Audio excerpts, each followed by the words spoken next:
Welcome to Detroit. Doesn't matter if you have one ass cheek and 3 toes. I will beat your ass. You can drown them. And that's what we gotta be. That's who we have to be. Because that's our domain. That is our domain. Because we'll tread water as long as it takes to fucking bury you. Takes the snap, turns, gives to Montgomery, right side, end zone, touchdown, Detroit Lions! Yes. We are driven by Detroit. Hello, Detroit Lions friends, fans, and family members. Welcome on back to yet another episode of MCM Motor City Mania. I'm your host, David T. Pike. And as always, we're diving on in. So, folks, I've been giving a lot of thought about this episode because this is an episode that I can guarantee you, to a certain extent, is definitely going to get some eyebrows popping. It's definitely going to have some people questioning what exactly in the thunder am I talking about with this episode.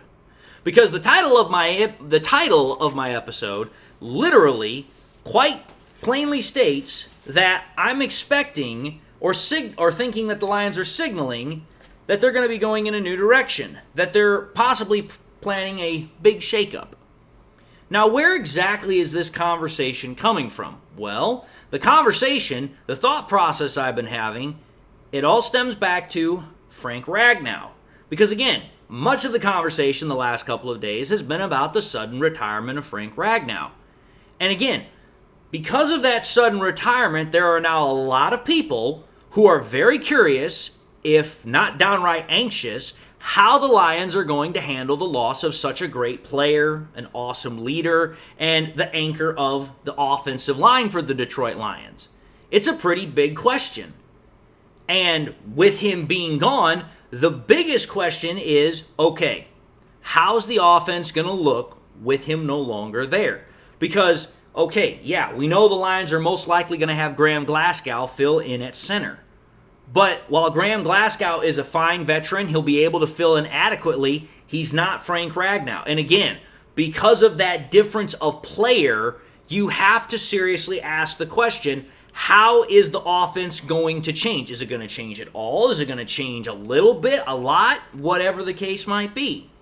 That's why I'm having this conversation, because the more I've thought about it, and the deeper I've delved into my research and looked at different things, I believe that the Lions have not only been signaling currently, but they've been signaling now for at least a couple of weeks, if not months, that this possible shift, this possible new direction has been in the making.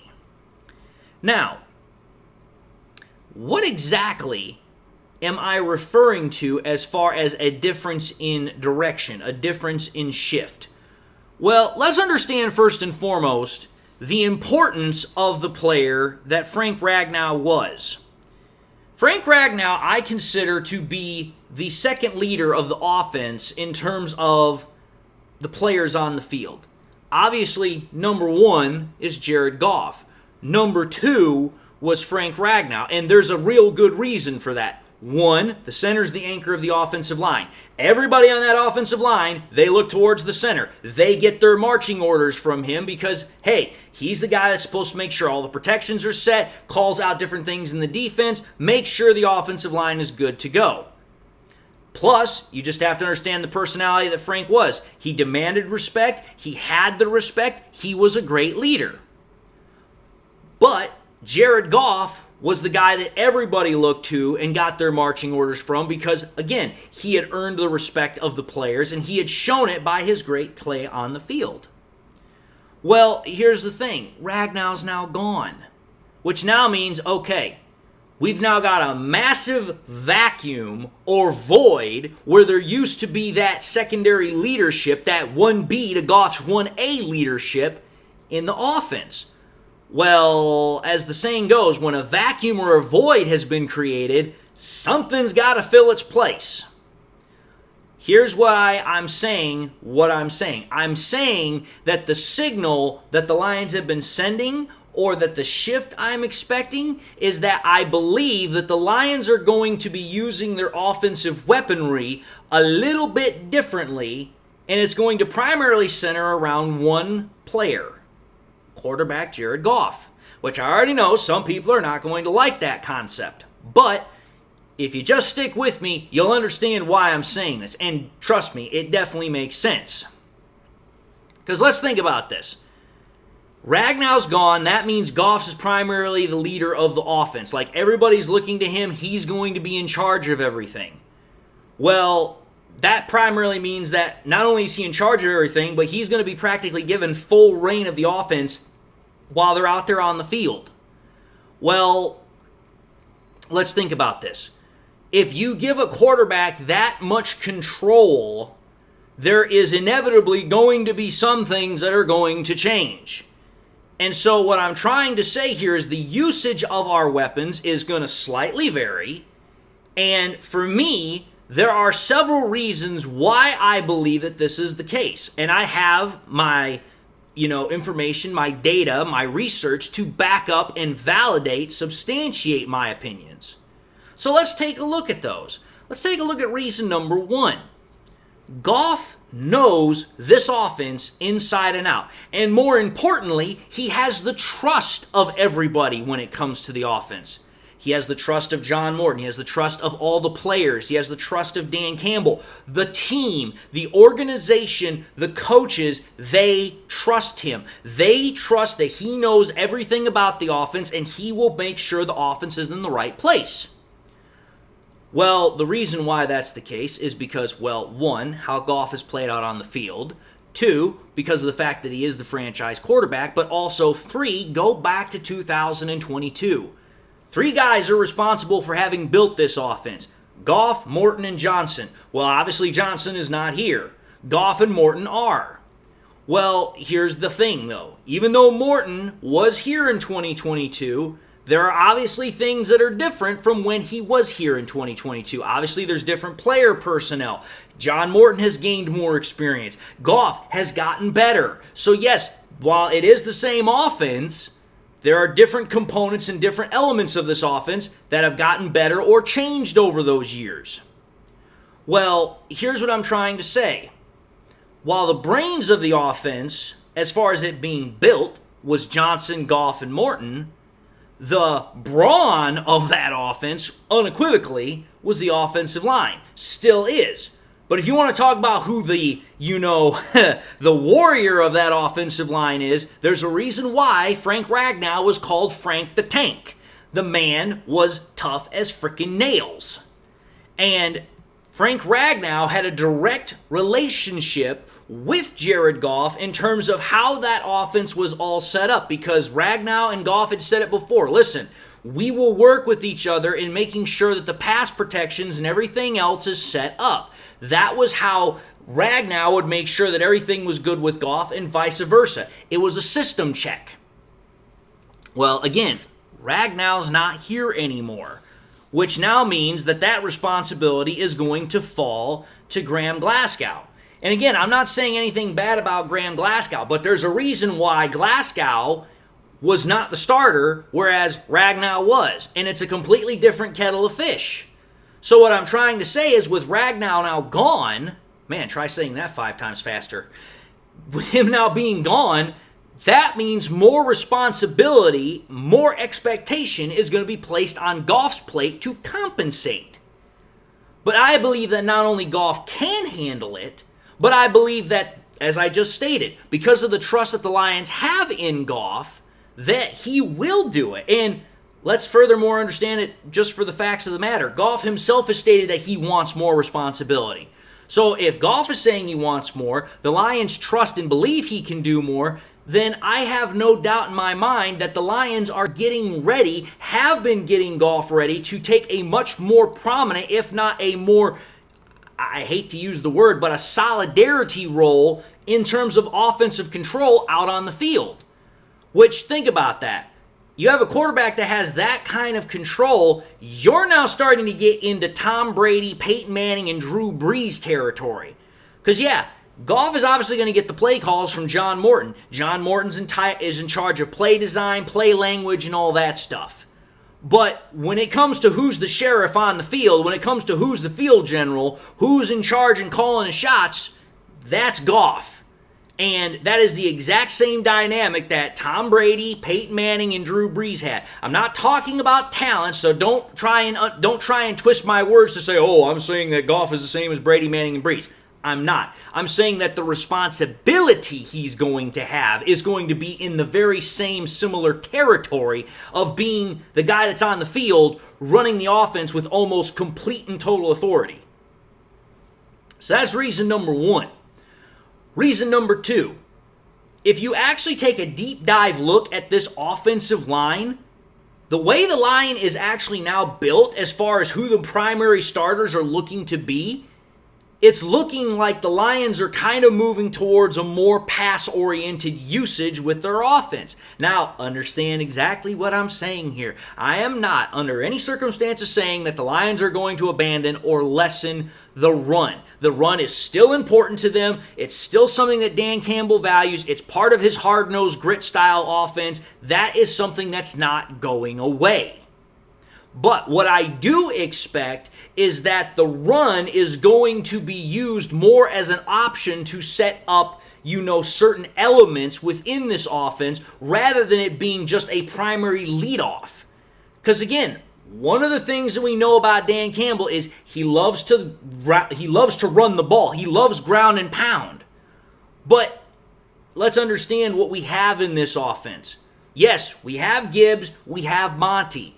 But the offensive linemen that we have are more built. They have shown they are better in terms of pass blocking than they are in run blocking. And I'll show you that here in a minute.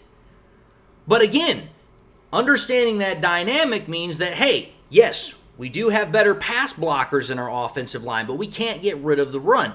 Why? Well, one, why would you want to take the ball out of Gibbs' hands or Monty's hands? You still want to feed them the ball. Which then in turn goes back to Jared Goff in essence. Because, oh, wait a minute here. What is Jared Goff known for being the best in the NFL? The best play action passer. I can say this with absolute conviction, 100%, just no doubt in my mind. Jared Goff is the best play action passer in the NFL. There's absolutely no doubt about that. The stats back it up 100%. Again, when you take a look at Goff's stats since 2022 for play action passing, he is just an absolute freaking machine.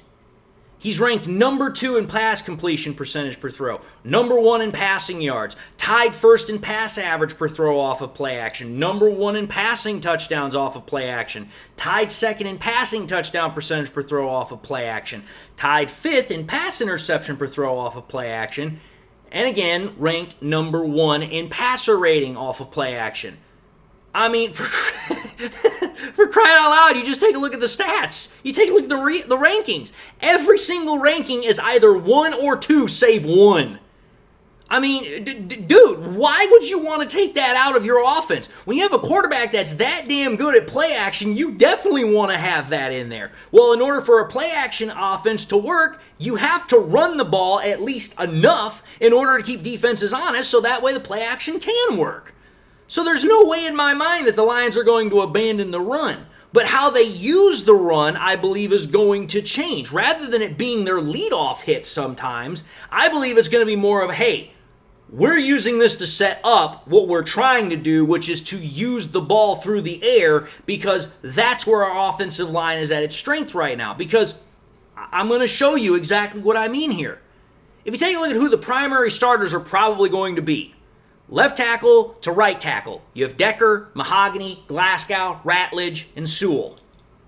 Y'all want to know something? I actually went to PFF and checked this out because I was kind of curious myself.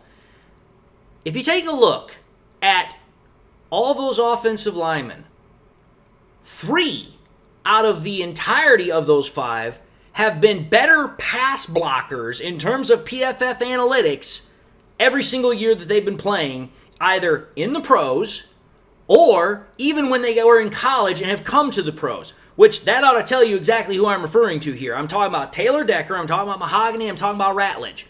Well, Decker, you would expect to be a better pass blocker. The left tackle's the blind side. He's supposed to be the best pass blocker on the team. But the fact that Mahogany and Ratledge, even in college, were better pass blockers than they were run blockers as guards, that is shocking. Why? Because the guards are supposed to be better run blockers typically. Why? Because the guards are used primarily in setting up a lot of running plays, whether it's outside zone, whether it's pitch outs, whether it's pulling motions. The whole point of the guard is to get out in front and set up those outside blocks so the running back can get sprung free. But the fact of the matter is that 3 out of the 5 guys that we have on our offense, every single year that they have been playing football, either in college, as is the case with Mahogany and Ratledge, and even last year Mahogany was a better pass blocker than he was a run blocker. That right there is interesting. 3 out of the 5 guys every single year have been better pass blockers than run blockers. But here's the other thing. Take a look at Graham Glasgow. In the 5 out of 9 years he's been in the NFL, he's been a better pass blocker than a run blocker. Now, the fact that he's been such what do I like to call an amphibian, if you will, or whatever, the ability for him to play with such prominence in the middle of an offensive line, whether it's left guard, right guard, center, his ability to literally have the free motion within those positions, I would expect that he has a much better ability at being a pass blocker. But again, that's an oddity because the center should be a balanced blocker, should be good at both pass and run. But the fact that, again, Glasgow's a better pass blocker typically than he is a run blocker, that's interesting. You want to know the only guy on the entirety of our offensive line that is a better run blocker than he is a pass blocker? Penei Sewell. In fact, Penei Sewell, every single year he's been in the NFL, since the Lions have drafted him, he has had better run blocking than he's had pass blocking. Which, for a tackle, that's also kind of surprising because the tackles, the bookends, are supposed to be able to keep edge rushers off the quarterback. Yeah, they're supposed to run block as well. But the fact that Penei Sewell's a better run blocker than a pass blocker, this offensive line's kind of a little bit backwards. It's a better pass blocking offensive line than it is a run blocking offensive line. That's a little bit interesting in my opinion, and it signals, like what I've been saying, there's a shift. There's a bit of a new direction that seems to be poking its head about. So for me, it's like, okay, here. You have the quarterback who's the best play-action passer in the NFL. You have an offensive line that seems to be better built for pass blocking. You've lost Frank Ragnow, who was kind of like the anchor of everything that was in the middle of that offensive line. Frank Ragnow was a great run-blocking center, a much better run-blocking center than he was a pass-blocking center. There's a lot of things now that are starting to move into pieces here that it's like, okay, you should start seeing where I'm going with this. But there's even more to this that I'm trying to get across here. Let's go to reason number 3. Reason number 3. Now this is going to be an interesting one in my opinion, if I can of course find it in my notes here because I'm all over the place. But reason number 3, in my honest opinion, is due to the simple fact of the matter that, okay here, you take a look at the weapons and you take a look at the coaches, and you take a look at how we've been seeing these players being used, again, it seems to be more of a passing offense. Because, again, I know people aren't going to want to hear this, but when you have a quarterback like Jared Goff, who has been as good as he has been over the last, 3-something years with this Lions team, you want to use that. You want to exploit that.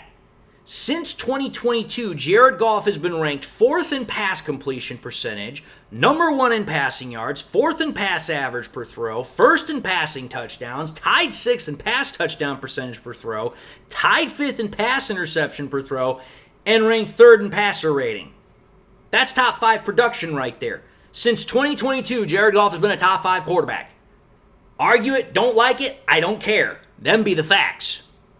And then when you take a look at how Goff was last year in 2024, number 2 in pass completion percentage per throw, number 2 in passing yards, number 2 in pass average, ranked 4th in passing touchdowns, ranked 3rd in pass touchdown percentage per throw, ranked 2nd in passer rating, and ranked 6th in QBR. Okay, Jared Goff was a top 3 quarterback last year. So top 5 since 2022, top 3 last year. I mean, there was a reason why Goff was considered an MVP candidate last year. That's how good he was. Well, when you have a quarterback that can carve up defenses like that, and it's been so easily proven over the last couple of years, and then, as I just stated, you have an offensive line that's better at being a pass blocking unit. You have a quarterback that's also the best play action passer in the game. And then you take a look at the weapons that we have. Wait a minute here. Amon-Ra St. Brown, Jamison Williams, Sam Laporta, Tim Patrick. You also have Isaac Tesla. That's our receiving core right there. That's a pretty damn stacked receiving core element. But then you also have guys like Jahmyr Gibbs and David Montgomery who are also threats out of the backfield, especially Gibbs. So, okay here. All of the elements that the Lions have offensively seem to be pointing towards a much heavier usage in terms of throwing the ball. And again, I'm not saying to the extent that they're going to abandon the run. I'm saying that the run is going to be used in a different element, a different mindset in relation to how this offense works. But then you have to think about the coaches that the Lions have brought in. I mean, let's just think about this for a second, folks.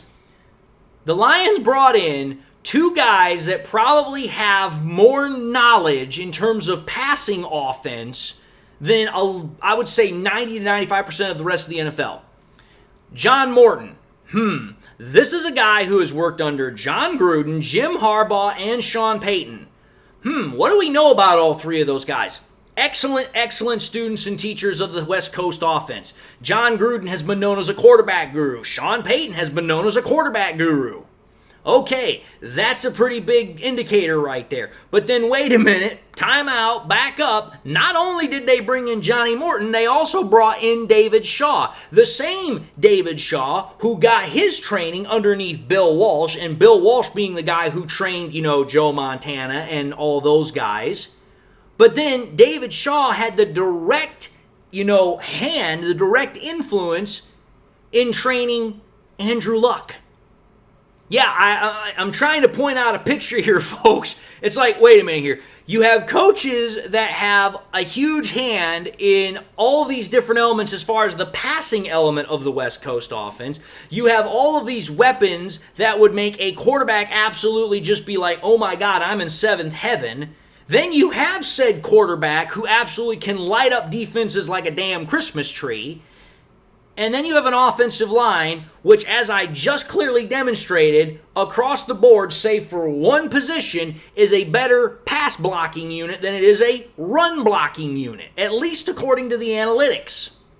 So what I'm trying to get at here is that, okay, the Lions, based upon all the things that have been happening and based upon the slight but little signals that have been happening all, off season as far as the spring and now the incoming summer, the fact of what the coaches have said about Goff, what Goff has been saying about how he wants more responsibility, he feels ready for it, he feels good about it, and the fact that the team is now looking more towards Goff now that Ragnow's gone, and then everything else I've stated, I mean, it's a pretty damn compelling argument, even if I do say so myself. And again, I know some people are going to be like, well, David, are you just expecting the Lions to just throw the ball willy-nilly? No, I'm not. I'm not expecting that at all. I'm not even saying that. But what I am saying is that how this offense sets itself up from game to game is going to, in my opinion, be a little bit different.